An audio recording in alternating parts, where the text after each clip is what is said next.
All right, guys, so just a quick update here. I was working on getting the engine and transmission disassembled here to get everything all cleaned up.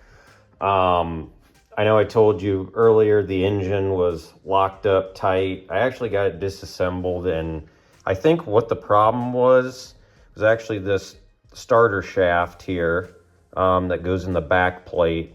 It was just completely rock solid. It would not turn inside there. So I used a pair of pliers and got that starter shaft out and removed the head, and this thing turns over now, but it is not smooth at all, so it definitely needs new bearings in there. And then with the transmission here, one thing I wanted to show you, on these ones with the slipper clutch here, you can see right here are two beveled washers, and this is a common mistake. They're concaved and they actually face each other, and the way the person had this has obviously been disassembled before, and both of these beveled washers got installed the wrong direction. So we got to get that fixed and cleaned up.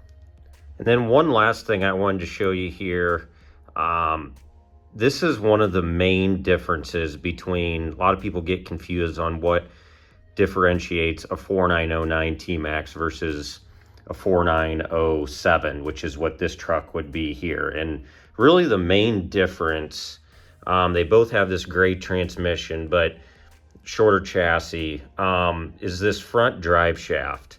If you look up, so this is the one with this blue hex on it, is off the 4909 truck I'm rebuilding. And then this is a long wheelbase here as well. What you can see is this, the one on this long wheelbase truck does not have that blue outer aluminum hex piece that this one does here. It's basically got two little prongs that go in the disc rotor there, whereas this one here off the 4909, it's got this cutout here in the rotor for this shaft here. And another thing you'll notice is this drive shaft here is actually smaller than the one on the long wheelbase trucks here. This is a bigger drive shaft that you'll find on the Revo trucks. All right, so a couple things I've been working on here. Got new boots put on these drive shafts here. I will say these are the biggest pain in the butt to replace. I use this Proline tire glue here. Worst part is getting all the old ones scraped off and the old glue taken off, but they aren't the prettiest, but they're replaced, and I think it makes the truck look a lot better when those boots are replaced. Also have the diffs completely torn apart here. Got them cleaned up. They're just full of old grease, and just wanted to clean them up, put all new in here. So as you can see, they all look pretty good. No wear or anything, and no missing teeth. So these are ready to go back together. And then one other thing here is I got this easy start put back together here. Took all the gears out of here and made sure those all look good and put new grease.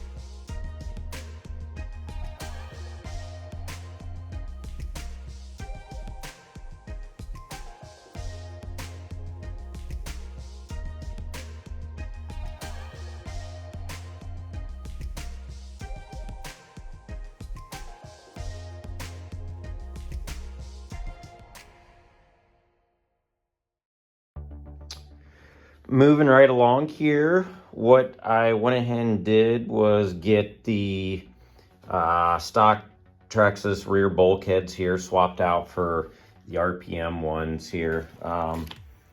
Here is the part number if you guys are curious on if you want these for your truck.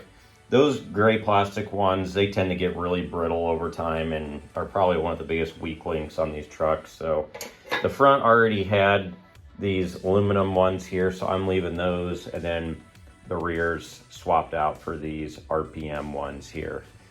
Also getting ready to put the diffs and the drive shafts in the bulkheads here. One thing you gotta pay attention to when installing these bulkheads here, or these diffs, is the front and rear have to go opposite of each other. So this tapered portion, if you have it on the rear facing to the right, on the front it has to be facing to the left.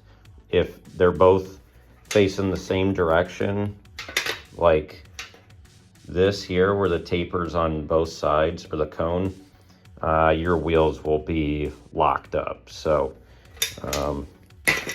this is the correct orientation here. So we'll go ahead and move along with getting those installed.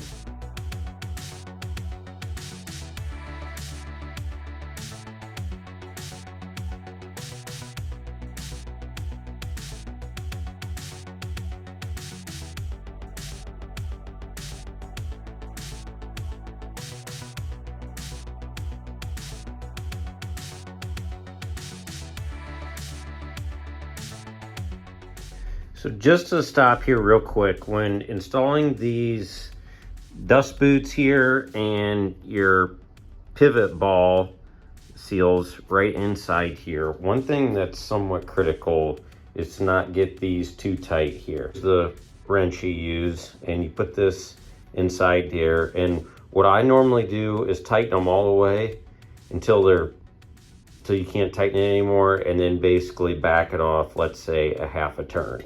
If you set these too tight here, the suspension won't go up and down freely like this, because it puts pressure against that pivot ball thing.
All right, so just a quick recap here. We got all 4 steering knuckles on here, new dust boots installed. One thing I came across when I was actually replacing this front knuckle here, getting it installed, is this has a lot of resistance. It's not free like this one is, and I got to looking more, and what I didn't notice here is this pin that holds the A-arm is actually bent. So we got to get that pulled out, get it straightened up. So we'll do that. And then next on the list here is getting the upgraded steering servo saver installed on this truck.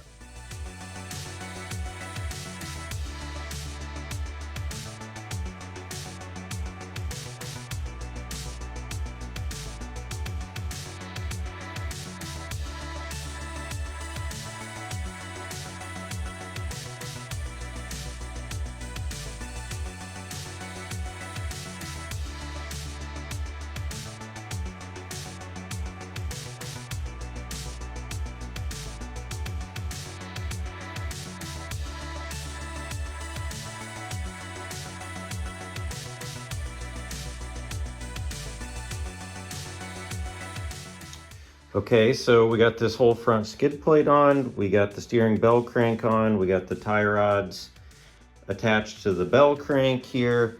If you guys notice, I struggled a little bit getting the skid plate on with this aluminum bulkhead. They take a special length screw there. So I had to dig into my lovely parts box there that I have. And then yeah, that bell crank can be kind of tricky to get that all lined up and attached properly. But there you can see it's all attached there. And then if we flip the truck over here, got one of these mounts for the servo on, got the battery box, and got the receiver box on, and then this servo mount as well. So I think at this point we are going to start rebuilding the shocks here so we can get those installed. Okay, so we have all 8 shocks here. What I'm going to do here, I'm not going to completely rebuild these, but I'm going to take the cap off, dump all the old oil in there. As you can see on that one I already took apart, it's got a bunch of black residue in there. And then use this Traxxas 50 weight shock oil. rchelp.com has a good video on rebuilding these basically from start to finish. So like I said, I'm not gonna completely go through the process here, but I'll do a time lapse here.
Okay, so now that we got all the shocks on there, we're gonna go ahead and do the motor mount. Like I showed you guys earlier in the video, this truck had these tapered head screws here holding it. These are actually not the right ones.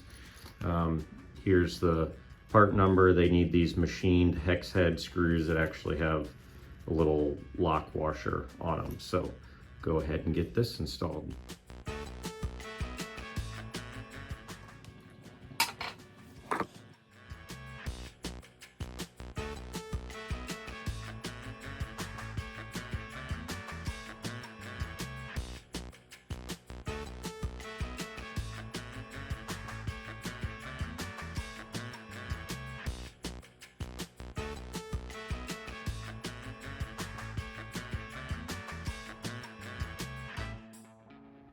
Okay, so next step is getting the transmission installed now.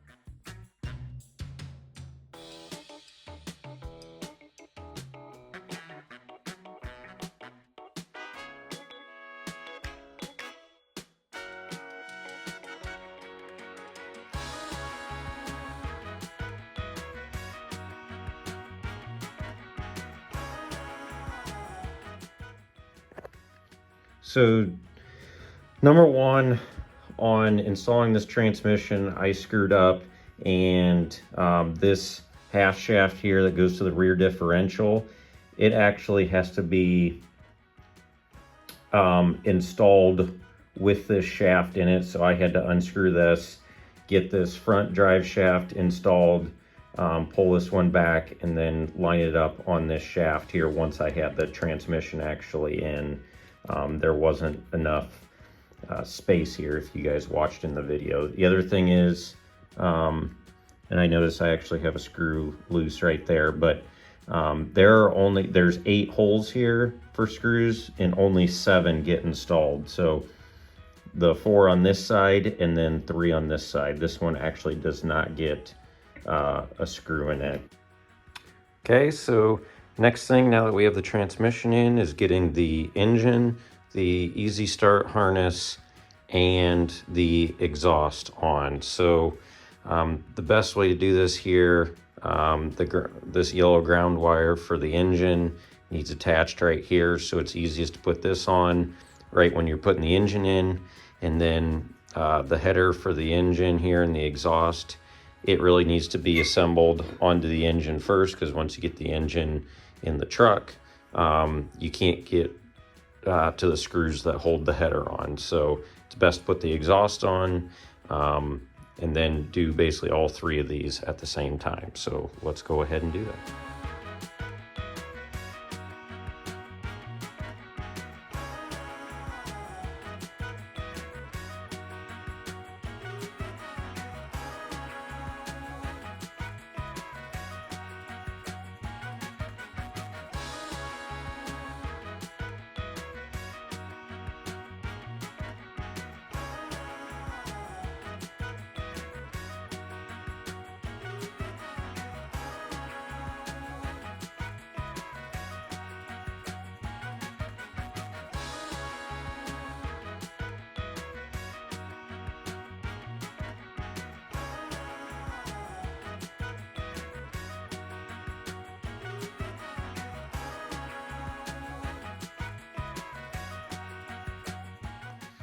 All right, so got the fuel tank installed.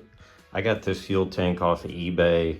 What's nice about buying them off of there, most of the time people part out new trucks, and so it comes with the fuel line on it, the fuel clamp here, and it comes with the heat shields here. I did have to cut just a little bit off this fuel line. It was looped up way too high. But that fuel line is installed. I also got the wheelie bar installed. This is pretty easy. It just slides over the skid plate and then clamps right here onto the bumper. One other thing I did get installed also was the linkage here for the throttle. And then got this little reinforcement piece installed for the exhaust here, so it keeps it stationary. Next step is getting our servos installed here. So the one on the left is actually what came with this truck, this high-tech for the steering, and then this 2055 for the throttle. I did try both of these and they do indeed work. I actually do have a Traxxas 2270 servo coming for the steering, which has about 240 ounces. This one only has about 130. And then since this is a 4909, it does have reverse here. Once that new servo comes, we'll move this one to throttle and this one to reverse. One thing to pay attention to when you install these servos is making sure you use these wide head screws on them. If you don't use those wide head, you ended up cracking out these little ears here. So let's go ahead and get these installed.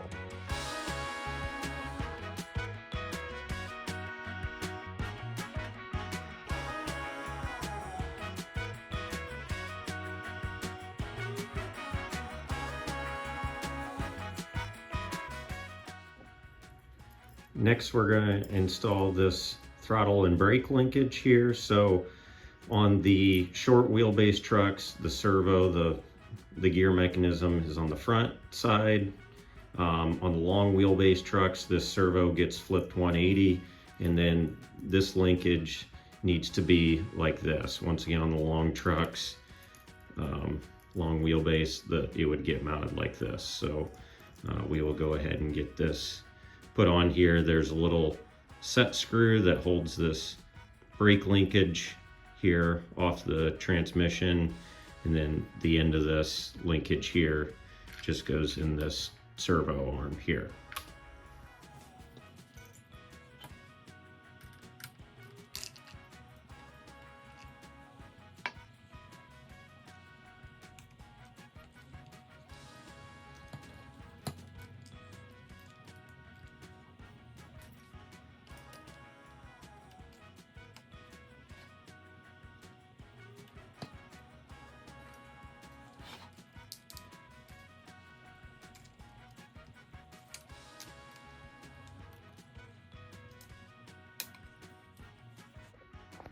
We are going to install the battery pack now. Like I showed you guys earlier, this is a rechargeable one.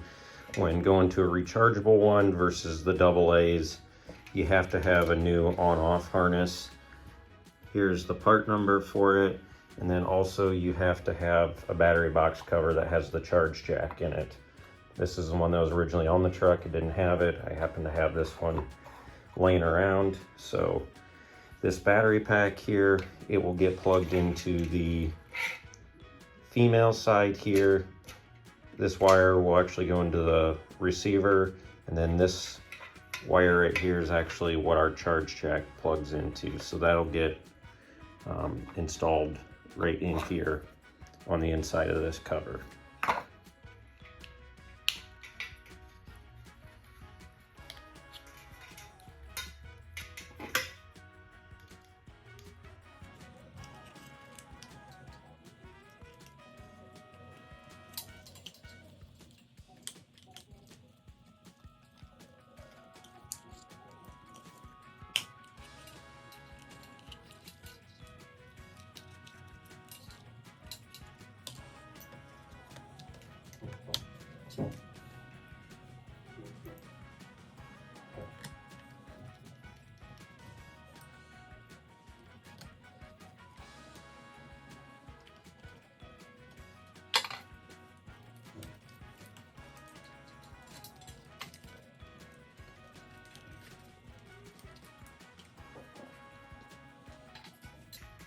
Then here we got our receiver with the OptiDrive on it. So these two wires here from OptiDrive go into ports 2 and 3 on this. And then the top one here is actually labeled B for battery. So that is where our wire coming from the receiver pack will go into. And then we have this blue wire coming from the transmission. The sensor goes into the blue port here. The second one from the bottom here is labeled throttle. So our receiver here, or our servo for the throttle, will get plugged into that one.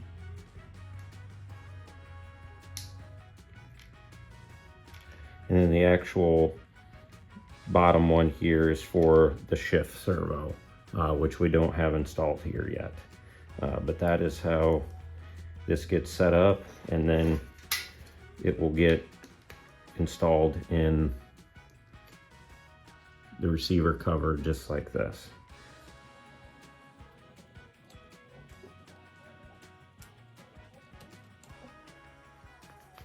Our new antenna wire.